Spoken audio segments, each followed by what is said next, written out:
for Sam for bringing my stuff out for me. Love it. Love it. All right, well, this morning, I'm glad to be here with you. I'm going to make the wildest dreams of a couple of people come true, because I know that some of you show up here every Sunday morning with one intention, and that is to get up on this stage. And I'm going to ask for a couple of people to come up here and help me out with something. So I need two people to come up on this stage, and you are going to get to hold a microphone as well. This is awesome. The same Sam who carried my standout is going to hand you a microphone backstage. So I need two volunteers, but what I need someone to come up here. I need two people who are willing to say, I'm kind of struggling a little with my identity. I'm struggling with my place in the world, with figuring out, like making sense of my life, kind of figuring out direction, purpose. What is my story? How do I fit in with what's going on in the world? So I need a couple people to come on down, right? Who's ready? Okay, all these hands everywhere. All right, come on down. I need two people. You just come. I'm just going to start.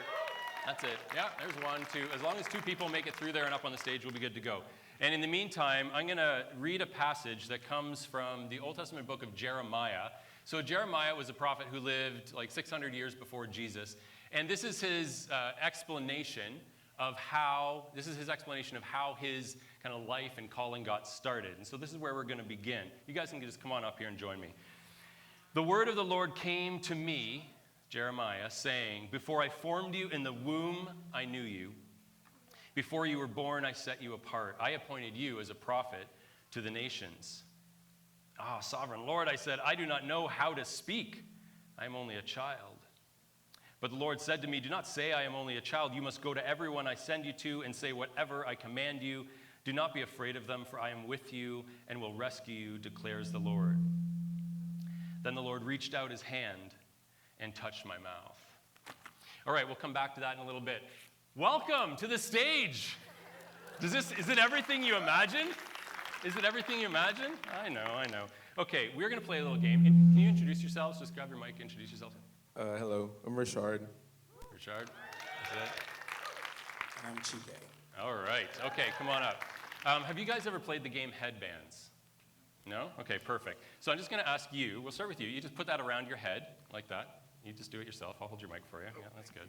You're going to put that around your head. All right, and we're going to play a little game, and I'll explain how this game works. This is about figuring out, getting someone else to help you with your identity. So I'm just going to very randomly pick a name from here, and I'm going to put this name on your forehead. Okay, and so your partner in crime here, you can turn and face him. Now you guys can't see this, so you guys are going to get to play along. So he is going to try to figure out who I am. He's asking the question that so many of us ask in our lives, like, who am I? And we need to turn to other people to help us figure this out. What is going to happen is you're going to ask questions, but you can only ask questions that have a yes or no answer, all right? So you could ask a question like, for example, like, am I alive, right? And then you could say yes or no, or whatever. And then you are able to say only yes or no, okay? So you're good to go. Grab your mic and you're answering yes or no. And you guys can play along as he tries to figure out who he is. All right, let's go. Am I alive? No. Am I an animal? No. Oh, am I a human being? Yes. Am I an actor, like a movie actor? Currently, but Well, that's a little cheat, but okay, fine. But I'm dead.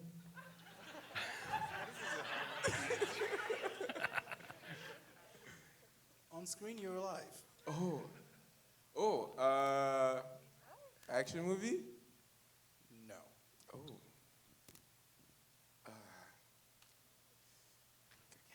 Are you a man? Am I a man? No. Oh, I'm a woman. Yes. Am I like an old woman? No. Oh, like younger? Yes. Super famous or? Yes. Yeah? From the Bible? No. Oh. What kind of movies does she make? She's not movies? Oh. Is she like superhero movies? No. Drama? Romance? Does she wear pink? Yes. Nicki Minaj. See, I haven't seen this movie yet, so I actually don't know the answers to that question. It's a movie. Oh, Barbie. Yes. Oh, look at that. Woo! Oh my goodness, that was great. No, that's great. Do you want to keep the name tag or no? That's good. You can take that off your head if you want. Do you want to try this is the question. You're okay if you don't. All right, we'll give it up for our volunteers. That was great. Thanks, guys. Thanks for playing along. Oh my goodness, wow. Well, you just never know how that's going to go. Now, when it comes to trying to figure out who we are in life, it would be great if, self-discovery was this straightforward. If you just kind of looked at someone and said, like, tell me who I am, and you asked a series of questions, and they would just tell you. They would just reflect back to you accurately who you are, and you would have a good sense, okay, this is who I am and my place in the world. But in real life, it's not that straightforward. It's not that simple, because we don't actually know the people that we're always interacting with. So I was in Cincinnati last week. My youngest son was playing competitive baseball down there, and I went for a walk in downtown Cincinnati, and it is a beautiful downtown. And they have these massive murals that span like the entire side of walls of buildings down there. And so I have a picture of one of them that we walked by, and I stopped and took a picture of this because I was just blown away by this mural. And actually, as I was taking the picture, the person I was with said, oh, isn't that amazing what they've done there? See, I didn't notice. At first, I just thought it was this artistic expression, but when you look closely, you realize it's actually like the skeleton of the person is there in the white. And all of a sudden, you see these two images where you see not only the person's exterior, but their interior as well. But that's not how life works. When we interact with the people around us, we're not seeing a person's inside. And by that, I don't mean their skeleton, but I mean the inside of a person. And so when we look to people to help us figure out who we are, we're asking someone who doesn't actually see the full us to just give us who our identity is. So what happens is that feedback that we get from people, it ends up being skewed because they don't have all the information, and so they might be inaccurate in what they feed back to us about who we are. And when we saw up here, these guys, I don't really know who you are, and they're kind of like giving an answer that may be true or maybe not true, and it becomes confusing. And sometimes the feedback we get from people can actually be harmful. We hear messages from people, and it may be, that when you're young, it may be that you're lazy, or you're stupid, or you're brilliant, or you're fat, or you're worthless, or you're cool. And what we do is we take these stories that we hear from people that aren't necessarily accurate and often aren't, but we use them to make meaning in our lives. And so what happens is we end up getting into a cycle of beliefs because we are meaning-making machines. And we have to find a way to make meaning of the life that we're living.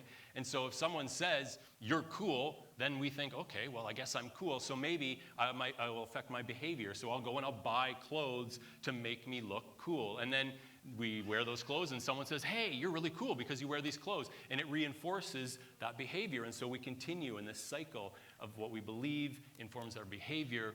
And behavior reinforces those beliefs, and all of a sudden that becomes what our identity is. The same thing, if someone tells you you're stupid when you're a kid, are you going to try really hard to study for that test in school? You're going to be like, no, I'm stupid, so I won't bother studying. And then what happens? You get the test back and you get a C-, and you're like, see, I'm stupid. And so that reinforces, and then they say, well, I'm not even going to bother applying to college or university because I'm stupid. And so the things that we come to believe about ourselves actually shape and form the way that we live our lives. But not only do we hear the voices of other people telling us who we are, in time, it becomes our own voice. And if you don't know what I'm talking about, I think everyone here does, but if you don't, just look in the mirror and actually look at your eyes in the mirror, and you'll begin to hear the voice in your head talking about who you are. And this voice will tell us things about ourselves that aren't true, but it's the story that we believe about ourselves. The primary work that I do in my life is working with First Nations communities in northern BC. And every time we run an event, like we might run a camp or a retreat, we do a messenger chat group so people can stay in touch with each other afterwards. And just this last week, literally, as I'm writing this about the voices in our heads and how we kind of have these words and these images that label our lives, one of the guys on the chat, he makes this post, and this is what he writes. He says, I'm not worthy of being here. And then he signs out of the chat group. Now, I know his story. And there are a lot of reasons that he has to believe that he is not worthy of being there. And so I sent him a DM after I said, listen, you are worthy of a full and abundant life. And I told him, I shared a song with him that I'd actually shared with another young person the week before who said something similar in a Facebook post that I noticed. And I shared this song. It was from an artist named Andrew Peterson. And I had heard this song years before, but I felt that like it was something that applied to them. Now, I'm not going to play it for you, and I'm certainly not going to sing it for you this morning. But I actually have a QR code, and if you want to snap that, you can kind of listen to it afterwards. But here's some of the lyrics of this song, and the video of it that he puts on YouTube is kind of beautiful because he's singing this song, and his daughter and his son are there with him. And it's a song that is sung for them, but it's something that I think a message all of us should hear. He says, "You've got all that emotion that's heaving like an ocean, and you're drowning in a deep, dark well. I can hear it in your voice that if you only had a choice, you'd rather be anyone else." Those are the kinds of voices that rattle around in our heads. And he gets around to the bridge and he asks this rhetorical question: how does it end when the war that you're in is just you against you against you? See, in the beginning, early years, it's other people, and that continues. Other people continue to try to tell us who we are and what our story is, but we begin to get in on the action ourselves. And so our days often begin and end with the careful management of how we project ourselves out into the world. Those barely recognizable filtered photos that we put online, the sunny day only Instagram posts where we're trying to just portray an image of this is who I am, this is the story of my life we want people to see. And it's not surprising really, because when we're confused about what our story is, when we're not happy with it, we want to live another story. The author Richard Wagamese, in his book Indian Horse, he writes about the story of a young boy who grew up in residential schools, and when he comes out, part of his reflecting back, he says, "I discovered that being someone you're not is often easier than living with the person you are." And that's why we curate these images of ourselves, because we want to be, it's easier to just be someone else, to live some other story, than to actually live the story of our own life. And so I'll make up some other story, or I'll believe some other story, because it's going to be easier for me to accept. But as we adapt it to those voices around us, and those voices within us, we move further away from our true identity as people lovingly created in the image of God. And so answering the question, who am I? It's no easy task, and it is definitely not a game. We need to have help. We need some help if we're going to have a chance of discovering the truth about who we are and about the possibilities that lie ahead of us in life. But as we all know, sometimes it's hard to find good help, right? I discovered this same trip to Cincinnati last week. I was down in this hotel, and so it was my son and I and his cousin and my brother-in-law. We all shared this room. Challenging situation, sharing a room all together. But we decided kind of midway through we were going to shift the sleeping arrangements. And so I called down to the front desk, and I said, "Could I please get 2 clean sets of sheets for my room?" And they're like, "Oh, okay, so do you have king beds or double beds?" And I said, 2 double beds. And they're like, "Okay, we'll bring those right up." And so like literally 5 minutes later, knock on the door, and this like big dude standing there with this mound of like sheets and stuff. And I was just like, okay, like they weren't really folded very neatly. And I was kind of like, okay, fine. So I took this pile of sheets and I brought them into the bed that I'd stripped down. And this is what this guy brought me. He brought me 2 non-fitted king-size sheets and 9 pillowcases. I'm not lying. 9 what am I supposed to do with 9 pillowcases? This doesn't help me. So it's hard to find good help. Now, as you might imagine, you're in church this morning. It's not going to surprise you that I say the Bible is a place that we can turn to find some help. It's an incredible resource when it comes to understanding who we are. But if we're not careful, we can actually end up finding ourselves more confused if we read it in a way that it wasn't meant to be read. Now, the story I read from Jeremiah, it's a beautiful story. It's a profound story about someone's self-discovery as he learns about God's in utero plans for his life. Before I formed you in the womb, I knew you. I set you apart. I had a plan for you. I know what your life is going to be from before you were even born. And so here's what it is.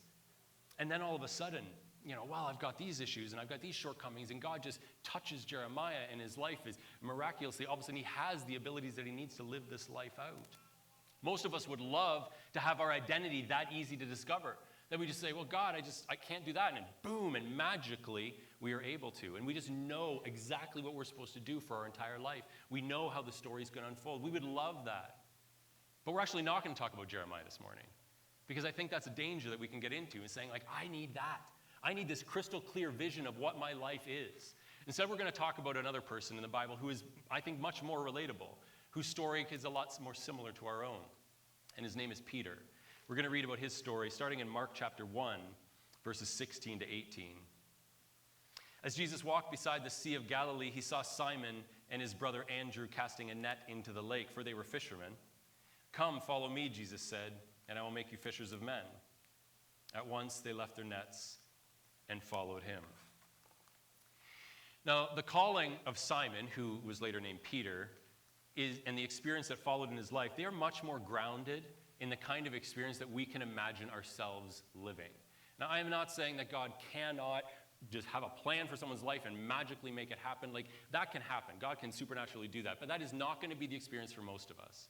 Most of our experience will be something like Peter's. Very few of us are going to hear that audible voice, but every single one of us receives an invitation to follow Jesus the way that Peter did.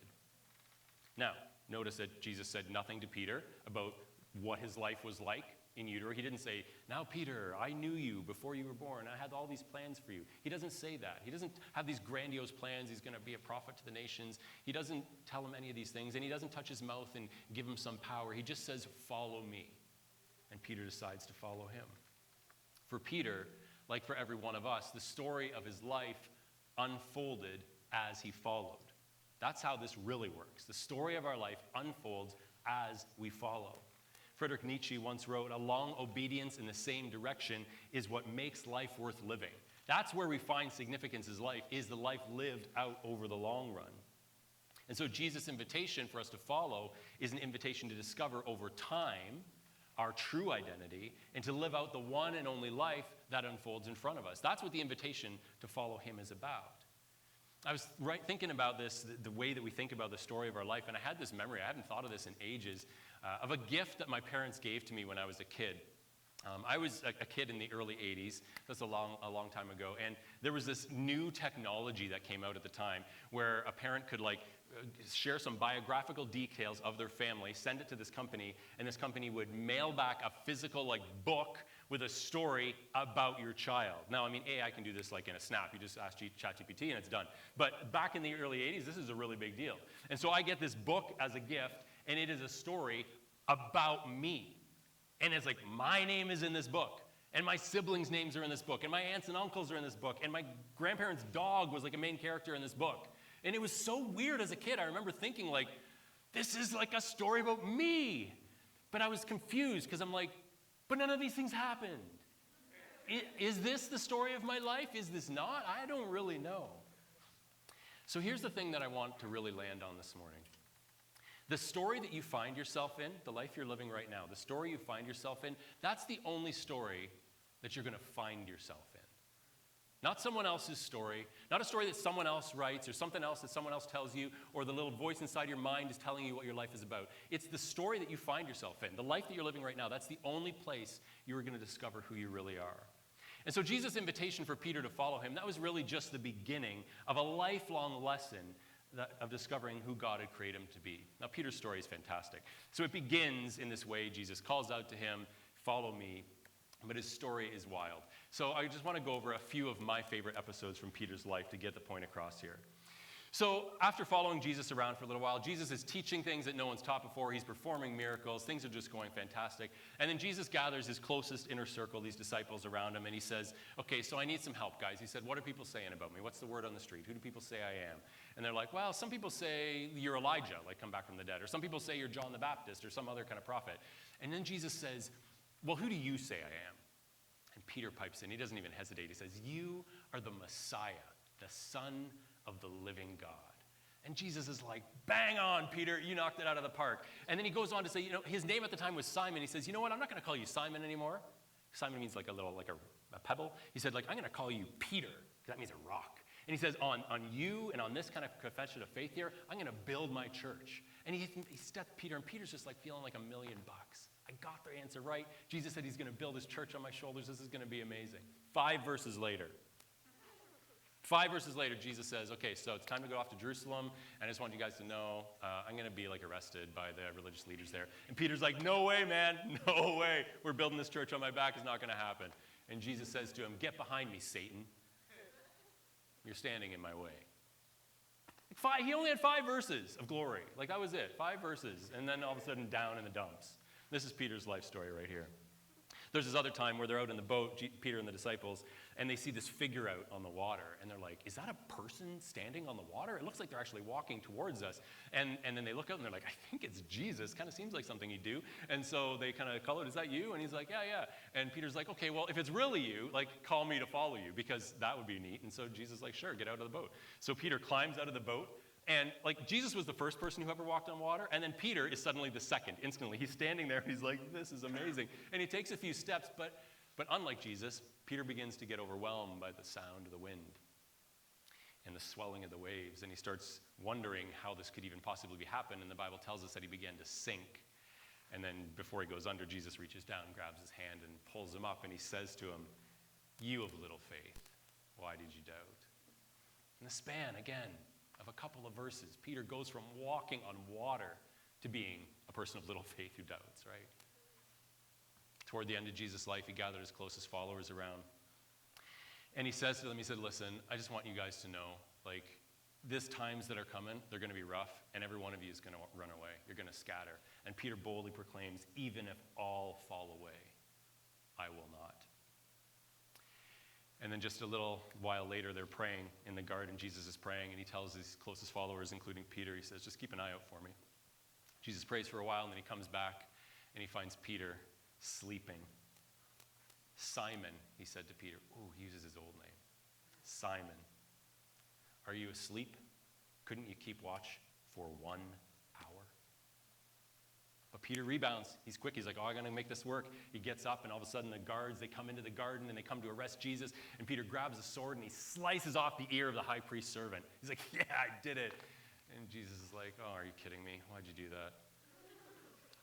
And later that same night, after Peter said he would always stand by Jesus, someone comes up to him after Jesus had been arrested. You aren't one of these man's disciples too, are you? And Peter replied, I am not. Can anyone relate to this? Is it just me? Bold faith one moment, skittish reluctance the next. Clarity and focus, riding shotgun with confusion and fear. Like this is what the story of our life is really like, right? Like this is what it's really like Peter, this journey. And this is why I love Peter's story. He's so incredibly relatable to us. At the end of John's gospel, there's this really kind of sad story, and we can kind of skip over it quickly because what happens next is pretty beautiful. But in John chapter 21,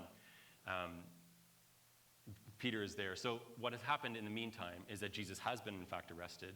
He has been executed. He has been buried in the grave, miraculously has been raised to life by the Spirit.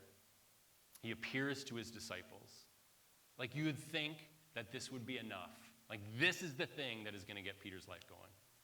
But in John 21, we read that after a while, now this is one of the more confusing things about Jesus' resurrection. So he raised from the dead, he appears to his disciples, but then he would disappear for a few days. And we don't know what he did, but he disappeared. And in this window of time where he had not been around the disciples for a while, Peter decides, well, I think I'm going to go back to fishing. And it's this really kind of subtle thing that happens there. But it's heartbreaking when you think about it. Like Jesus had called him away from this life of fishing. Come, I'm going to make you a fisher of men. But after all of this and all these cycles of failure, Peter's like, okay, I'm just going to go back fishing again. I'm going to go back to my old story. And by this point, I can only assume that Peter had all but given up on himself, right? The return to fishing, it seems like an abandonment of this new story that he had been invited into. So they went out and got into the boat, but that night they caught nothing. That old life doesn't work. He tried to slide out of the story that Jesus had told him was truly his story, and it didn't work. Now, I don't always invite people to come up on the stage when I speak, but when I do it twice. So I'm going to ask for one other person to come up here and be volunteer. And this time, you can have your life totally figured out. You don't have to have any questions. So just one person come on over here, and Sam's going to give you a mic. Somebody, come and help me, or this is going to get really uncomfortable and long. Put it that way. Oh, look at this. Awesome. Feeling the pressure to perform. Oh, yeah, sure, clap. You weren't willing to come on the stage, but you're willing to clap. Okay, fair enough. All right, introduce yourself to the crowd. Hey all, I'm Ashley. Ashley, saving the day, saving the day. Okay, Ashley, we're going to play a little game here, and it's just really simple. I'm going to ask you to make a choice, okay? So I'm going to put two things up on the screen, and all you're going to do is you're going to say, I choose, and you're going to choose one of the things that's on the screen, okay? So you can kind of just turn to the side a little bit, and everyone kind of play along with this. And you can play along, even though you chose to stay seated and avoid taking a risk. Okay, so here we go. First choice. You choose? Vanilla. Okay, you choose vanilla. All right, fair enough? Good. All right. That was easy. Threads or the app formerly known as Twitter? All right, okay, that's fair enough. Okay. Next one. Pastor Brandon or Pastor Emma? No, I'm kidding. I'm kidding. Nobody make the choice. It was just a joke. It's just a joke. Okay. We'll delete that from the video. Okay, next. Your childhood.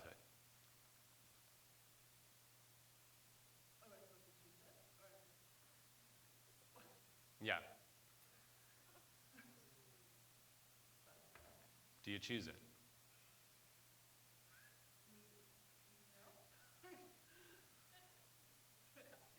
Do you have to? Do you have another choice? Is that easy or difficult? Yeah. But you don't have another choice, do you? It's the only child you've had. It's the only option. It's not an option to say, like, I choose some other past. And for some people, that might be really easy, right? Because maybe your childhood was awesome. But not for a lot of people. A lot of people, that's a really tough choice. Can I ask you another question? Your mistakes. Well, do you? Do you have another choice, Ashley? Like, honestly. Like, can you say, I do not choose the mistakes I've made in my life? If you do that, what are you doing? You're not living your own story. You're living in some, like, fake world. Can you say, I choose my mistakes?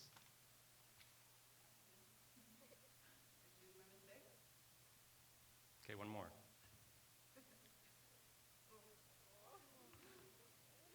Your pain.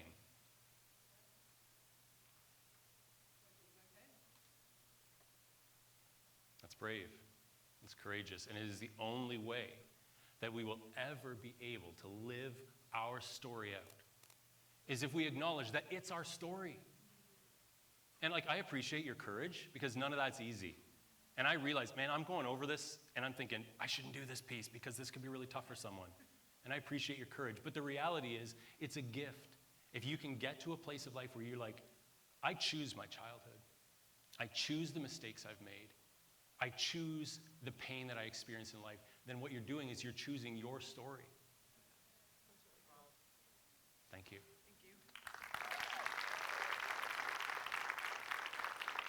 Listen, in the story that you find yourself in, there are probably all kinds of things that you wish weren't there. And the reason I know that is because there are all kinds of things in my story that I wish weren't there.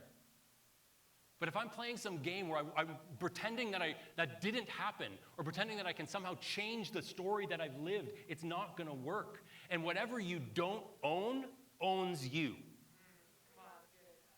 If you don't own the stuff that has happened in your life, then it will own you. But if you can stand up and say, I choose it, and I'm ready to live the rest of this story out, well, then you're in a place of power. Then new things can happen. Gabor Mate, in his book, The Myth of Normal, he writes that in every instance of astounding turnarounds, the essential shift transpired not in people's circumstances or histories, but in how they relate to them. Your history is not going to change. Your circumstances might not change. But how you relate to your circumstances and your history can make all the difference. And so, Peter goes back to fishing, and then Jesus appears on the beach, and he calls him in, and he calls Peter aside for a one-on-one. And he has this conversation with him. And this is what he says to Peter.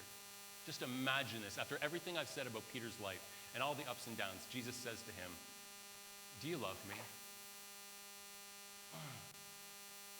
Man, that cuts. Do you love me? And I just imagine every scene of the failure, the falling in the water, the get behind me, Satan, the falling asleep in the garden, every one of these scenes going through Peter's mind. Why are you asking me this, Jesus? You know I love you. Jesus, what does Jesus say next? Do you love me? Yeah, of course I do. Peter, do you love me? It's like, I'm not concerned with your mistakes, Peter. That's not what I'm concerned with. What I'm concerned with is how you are carrying them around with you instead of continuing the journey that I called you on. And so what Jesus does next is beautiful. He goes on to issue the very same invitation that he had extended 3 years earlier on the very same shores of the very same Sea of Galilee. He says, follow me. The writer Maria Popova writes that no experience is ever wasted. Even the most harrowing becomes compost for our growth. Now listen, I wish that life didn't work that way every bit as much as you do. I wish that we could gain all the experience we need to live out this story without anything negative or harmful happening to us. But that's not how life works. The beauty at the heart of the Christian message is that even when our attempts fail, even when we trip up, even when we abandon our story, God refuses to leave us to our own devices. When I was in, I believe, grade 9, I had this assignment due. And this is going to be hard for some of you younger folks to imagine, but when you had an assignment due, you didn't, it's not like you built this assignment in Google Docs and it's saved every second, right? So I would write a thing out in by hand, and then my father was kind of tech forward, and so he had a computer, and I had a computer before a lot of kids in my class did, and I'm typing my assignment out.